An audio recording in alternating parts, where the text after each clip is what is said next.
Hi hello friends, ಎಲ್ಲರಿಗೂ ನಮಸ್ಕಾರ. ರೇಖಾ ಅಡುಗೆ ಚಾನಲ್ಗೆ ಸ್ವಾಗತ. ಪ್ಲೀಸ್ ನಮ್ಮ ಚಾನಲ್ನ ಸಬ್ಸ್ಕ್ರೈಬ್ ಮಾಡಿ, ಹಾಗೆ ಹೊಸ ವೀಡಿಯೋ ನೋಟಿಫಿಕೇಷನ್ಗೋಸ್ಕರ ಬೆಲ್ಲೈಕನ್ ಕೂಡ ಕ್ಲಿಕ್ ಮಾಡ್ಕೊಳ್ಳಿ. ಬನ್ನಿ, ಇವತ್ತೊಂದು ಡಿಫ್ರೆಂಟಾಗಿ ಈಸಿಯಾಗಿ ಒಂದು ಸ್ನ್ಯಾಕ್ಸ್ ರೆಸಿಪಿ ತೋರಿಸ್ಕೊಡ್ತೀನಿ. ಅದೇನಪ್ಪ ಅಂದರೆ ಬಟರ್ ಪಕೋಡ ಅಂತ. ಇದು ತುಂಬಾ ಸಿಂಪಲಾಗಿ ಮಾಡ್ಕೋಬೋದು. ಇದು ಹೇಗೆ ಮಾಡೋದು, ಇದು ಬೇಕಾಗುವ ಇಂಗ್ರೀಡಿಯೆಂಟ್ಸ್ ನೋಡ್ಕೊಬರೋಣ. ಇಲ್ಲಿ 1 ಕಪ್ ಆಗೋಷ್ಟು ಕಡಲೆ ಹಿಟ್ಟು ತೊಗೊಂಡಿದ್ದೀನಿ. 1 ಕಪ್ ಕಡಲೆ ಹಿಟ್ಟಿಗೆ ಅರ್ಧದಷ್ಟು ಅಕ್ಕಿ ಹಿಟ್ಟು ತೊಗೊಂಡಿದ್ದೀನಿ, ಅಂದರೆ ಅರ್ಧ ಕಪ್ ಆಗೋಷ್ಟು. ಇಲ್ಲಿ ಒಂದು 50 ಗ್ರಾಮ್ ಆಗೋಷ್ಟು ಬೆಣ್ಣೆ ತೊಗೊಂಡಿದ್ದೀನಿ. ಸೊ ಬಟರ್ ಪಕೋಡ ಮಾಡ್ತಾ ಇರೋದ್ರಿಂದ ಬೆಣ್ಣೆ ತೊಗೊಂಡಿದ್ದೀನಿ. ಒಂದು 1/4 ಟೀ ಸ್ಪೂನ್ ಸೋಡಾ, ಒಂದು 1/4 ಟೀ ಸ್ಪೂನ್ ಜೀರಿಗೆ ತೊಗೊಂಡಿದ್ದೀನಿ. ಮತ್ತು ಸೋಡಾ ಅದು ಸಾಫ್ಟ್ನೆಸ್ ಬರೋದಕ್ಕೋಸ್ಕರ. ಮತ್ತು ಇಲ್ಲಿ ಒಂದು ಚಿಕ್ಕದು ಈರುಳ್ಳಿ ತೊಗೊಂಡಿದ್ದೀನಿ, ಅದನ್ನು ಚಿಕ್ಕದಾಗಿ ಕಟ್ ಮಾಡಿ ಇಟ್ಕೊಂಡಿದ್ದೀನಿ. ಕರ್ಬೇವಿನ ಸ್ವಲ್ಪ ಅದನ್ನು ಕಟ್ ಮಾಡಿ ಇಟ್ಕೊಂಡಿದ್ದೀನಿ. ಒಂದು ಅರ್ಧ ಇಂಚ್ ಶುಂಠಿನ ಚಿಕ್ಕದಾಗಿ ಕಟ್ ಮಾಡಿ ಇಟ್ಕೊಂಡಿದ್ದೀನಿ. ಖಾರಕ್ಕೆ ಹಸಿರುಮೆಣಸಿನ್ಕಾಯಿ 2 ಹಸಿರುಮೆಣಸಿನ್ಕಾಯಿನ ಚಿಕ್ಕದಾಗಿ ಕಟ್ ಮಾಡಿ ಇಟ್ಕೊಂಡಿದ್ದೀನಿ. ಒಂದು ಅರ್ಧ ಟೀ ಸ್ಪೂನ್ ಆಗೋಷ್ಟು ಅಚ್ಚಕಾರದ ಪುಡಿ ತೊಗೊಂಡಿದ್ದೀನಿ. ಖಾರ ಇದ್ದರೆ ಸ್ವಲ್ಪ ಚೆನ್ನಾಗಿರುತ್ತೆ. ಇಲ್ಲಿ 2 ಟೇಬಲ್ ಸ್ಪೂನ್ ಕಡಲೆ ಬೀಜನ ಚೆನ್ನಾಗಿ ರೋಸ್ಟ್ ಮಾಡಿ ಅದು ಸಿಪ್ಪೆ ತೆಗೆದು ಈ ಥರ ಭಾಗ ಮಾಡಿ ಇಟ್ಕೊಂಡಿದ್ದೀನಿ, 2 ಭಾಗ. ಸೊ ರುಚಿಗೆ ತಕ್ಕಷ್ಟು ಉಪ್ಪು ಮತ್ತು ಮಾಡೋದಕ್ಕೆ ಎಣ್ಣೆ. ಈಗ ಒಂದು ಬೌಲ್ ತೊಗೊಂಡಿದ್ದೀನಿ, ಅದಕ್ಕೆ ಬೆಣ್ಣೆ ಹಾಕ್ಕೊತಾ ಇದ್ದೀನಿ.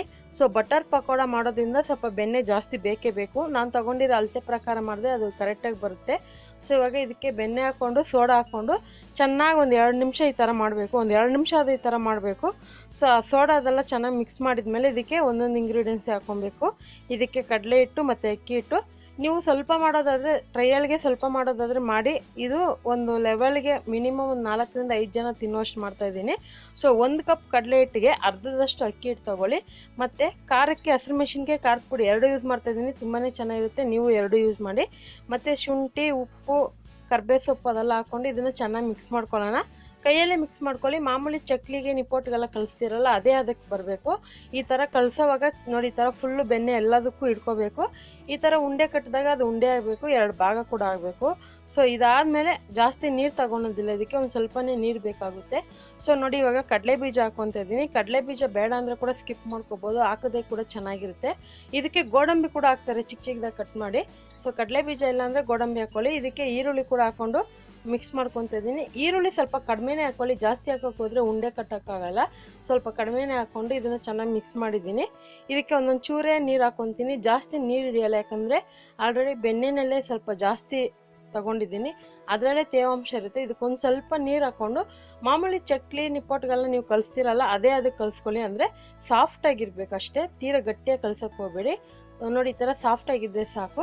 ಈಗ ಕೈಗೆ ಎಣ್ಣೆ ಹಚ್ಕೊಂಡು ಇದನ್ನು ಮೀಡಿಯಮ್ ಆಗಿ ಉಂಡೆ ಕಟ್ಕೊತಾ ಇದ್ದೀನಿ. ಮಿನಿಮಮ್ ಒಂದು ನಿಂಬೆಹಣ್ಣು ಗಾತ್ರದಷ್ಟು ಮಾಡ್ಕೊಳ್ಳಿ, ಯಾಕಂದರೆ ಇದು ಸ್ವಲ್ಪ ಬೇಯೋದಕ್ಕೆ ಟೈಮ್ ತಗೊಳ್ಳೋದೆ. ಅದಕ್ಕೋಸ್ಕರ ಚಿಕ್ಕದಾಗಿ ಉಂಡೆ ಮಾಡ್ಕೊಳ್ಳಿ. ಜಾಸ್ತಿ ಪ್ರೆಸ್ ಮಾಡಿ ಉಂಡೆ ಮಾಡಬೇಡಿ, ಲೈಟಾಗಿ ಉಂಡೆ ಮಾಡ್ಕೊಳ್ಳಿ. ಇವಾಗ ಕಾದಿರೋ ಎಣ್ಣೆಗೆ ಹಾಕ್ಕೊತಾ ಇದ್ದೀನಿ. ಸೊ ಫುಲ್ಲು ಎಣ್ಣೆ ಕಾದಿರಬಾರ್ದು, ಯಾಕಂದರೆ ಇದು ಬೇಗನೆ ಸೀದೋಗ್ಬಿಡುತ್ತೆ. ಸೊ ಅದಕ್ಕೋಸ್ಕರನೇ ಹೀಟ್ ಕಡಿಮೆ ಇಟ್ಕೊಳ್ಳಿ, ಅಂದರೆ ಉರಿ ಕಡಿಮೆ ಇಟ್ಕೊಂಡು ಹಾಕ್ಕೊಂಡು ಇದನ್ನು ಮಿನಿಮಮ್ ಒಂದು 3 ರಿಂದ 4 ನಿಮಿಷವರೆಗೂ ಬೇಯಿಸ್ಕೋಬೇಕಾಗುತ್ತೆ. ಈ ಥರ ಒಂದು ಬಟರ್ ಪಕೋಡ ಮಾಡಿದಾಗ ನೀವು ಇದನ್ನು ಮಿನಿಮಮ್ 2 ದಿವಸವರೆಗೂ ಇಟ್ಕೊಂಡು ತಿನ್ಬೋದು. ಇದೊಂದು ಸ್ವಲ್ಪ ಒಳಗಡೆ ಇಟ್ಟು ಒಂಥರ ಇರುತ್ತೆ, ಅದು ನೀವು ಬೆಂದಿಲ್ಲ ಅಂದ್ಕೊಬೇಡಿ. ಒಂದು ಸರಿ ಮಾಡಿ ನೋಡಿ, ಟೇಸ್ಟ್ ನಿಮ್ಗೆ ಗೊತ್ತಾಗುತ್ತೆ. ಅದಕ್ಕೋಸ್ಕರನೇ ಇದನ್ನು ಉಂಡೆ ಕಟ್ಟುವಾಗ ಜಾಸ್ತಿ ಪ್ರೆಸ್ ಮಾಡೋಕ್ಕೆ ಹೋಗಬೇಡಿ, ಯಾಕಂದರೆ ಬೇಯೋದಿಲ್ಲ. ಅದಕ್ಕೋಸ್ಕರನೇ ಲೈಟಾಗಿ ಪ್ರೆಸ್ ಮಾಡ್ಕೊಂಡು ಉಂಡೆ ಮಾಡ್ಕೊಳ್ಳಿ. ಮಾಮೂಲಿ ಪಕೋಡ ಯಾವ ಕಲರ್ ಬರುತ್ತೋ ಅದೇ ಅದಕ್ಕೆ ನೀವು ಬೇಯಿಸ್ಕೋಬೇಕಾಗುತ್ತೆ. ಸೊ ಇವಾಗ ಇದು ರೆಡಿಯಾಗಿದೆ. ಇದನ್ನು ನೀವು ಬಿಸಿ ಬಿಸಿ ಇರೋವಾಗನೇ ತಿನ್ನಬೇಕು, ತುಂಬ ಚೆನ್ನಾಗಿರುತ್ತೆ. ಸೊ ನೀವು ಇದನ್ನು ನಾನು ಹೇಳ್ದಂಗೆ 2 ದಿವಸವರೆಗೂ ಇಟ್ಕೊಂಡು ತಿನ್ಬೋದು. ಖಂಡಿತ ಇವತ್ತು ಮಾಡಿರೋಂಥ ಸಿಂಪಲಾಗಿ ಒಂದು ಡಿಫ್ರೆಂಟ್ ಹೊಸ ರುಚಿನೇ ಬಟರ್ ಪಕೋಡ. ನಿಮಗೆಲ್ಲ ಇಷ್ಟ ಆಗಿದ್ರೆ ನೀವು ಕೂಡ ಈ ರೆಸಿಪಿನ ಟ್ರೈ ಮಾಡಿ, ಹೇಗಿದೆ ಅಂತ ನಿಮ್ಮ ಅನಿಸಿಕೆನ ನಮಗೆ ಕಮೆಂಟ್ ಮೂಲಕ ತಿಳಿಸಿ. ಮತ್ತಷ್ಟು ಈಸಿ ರೆಸಿಪಿಗೋಸ್ಕರ ರೇಖಾ ಅಡುಗೆ ಚಾನಲ್ನ ಸಬ್ಸ್ಕ್ರೈಬ್ ಮಾಡಿ, ಶೇರ್ ಮಾಡಿ, ಲೈಕ್ ಮಾಡಿ. ಈ ವಿಡಿಯೋ ನೋಡಿದ್ದಕ್ಕಾಗಿ ಎಲ್ಲರಿಗೂ ಧನ್ಯವಾದಗಳು.